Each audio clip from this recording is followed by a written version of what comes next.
ഇന്ന് ചക്ക കൊണ്ടൊരു ദോശ ഉണ്ടാക്കിയാലോ? എനിക്ക് കുറച്ച് ചക്ക കിട്ടിയിട്ടുണ്ട്.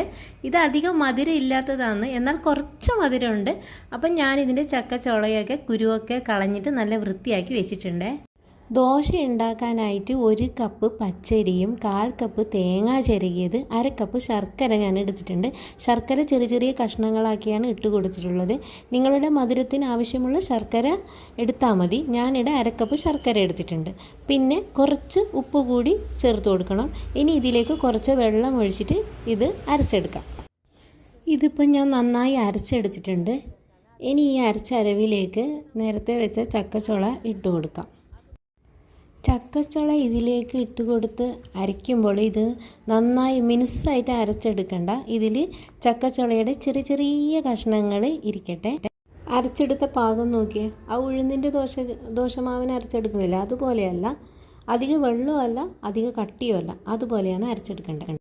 ഇതിൽ കണ്ടില്ലേ, ഇതാ ചക്കയുടെ ചെറിയ ചെറിയ കഷ്ണങ്ങൾ ഇതിൽ ഉണ്ടതാ. ഇതുപോലെയാണ് ഞാൻ അരച്ചെടുത്തത്. ഇനി ദോശക്കല്ല് ചൂടാക്കാൻ വെക്കാം. ദോശക്കല്ല് ചൂടായി വന്നപ്പോൾ അതിലേക്ക് കുറച്ച് എണ്ണ ഒഴിച്ച് കൊടുത്ത് അത് എല്ലാ ഭാഗത്തും നന്നായിട്ട് തടവി കൊടുത്ത് ഇനി ഇതിലേക്ക് അരച്ചെടുത്ത അരവ് ഇതിൽ ഒഴിച്ചു കൊടുക്കുന്നത്. ഞാനിത് നേർത്ത ദോശയല്ല ഉണ്ടാക്കുന്നത്. ആ ദോശക്കല്ല് കണക്കിനുള്ള അരവ് ഒഴിച്ചു കൊടുത്തിട്ട് കുറച്ച് കട്ടിയുള്ള ദോശയാണ് ഞാൻ ഉണ്ടാക്കി എടുക്കുന്നത്. ദോശക്കല്ലിന് കണക്കാക്കിയിട്ട് ഞാൻ അരവ് ഒഴിച്ചു കൊടുത്ത് ഇനി ഇത് മൂടി വയ്ക്കാം. ചെറിയ തീയിലിട്ടിട്ട് വേവിച്ചാൽ മതി. ഇപ്പം മേൽഭാഗം നല്ല വെന്ത് വന്നിട്ടുണ്ട്. ഇനി ഇതിനെ ഒന്ന് തിരിച്ചിട്ട് കൊടുക്കണം. ഇപ്പോൾ ഇത് തിരിച്ചിട്ട് വെച്ചതാണ്.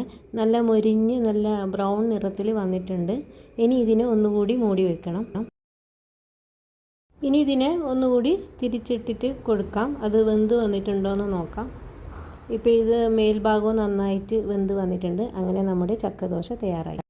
ചക്കദോശ റെഡിയായി. ഞാൻ ഇതിനെ കഷ്ണങ്ങളാക്കി എടുത്തു വെച്ച് ഞാൻ ഇത്ര കട്ടിക്കുള്ള ദോശയാണ് ഉണ്ടാക്കിയിട്ട് എടുത്തിട്ടുള്ളത്. ഈ ചക്കദോശ നല്ല ടേസ്റ്റി ഉള്ളതാണ്. അപ്പോൾ നിങ്ങളെല്ലാവരും ഇത് ഉണ്ടാക്കി നോക്കണേ. Thank you. ബൈ.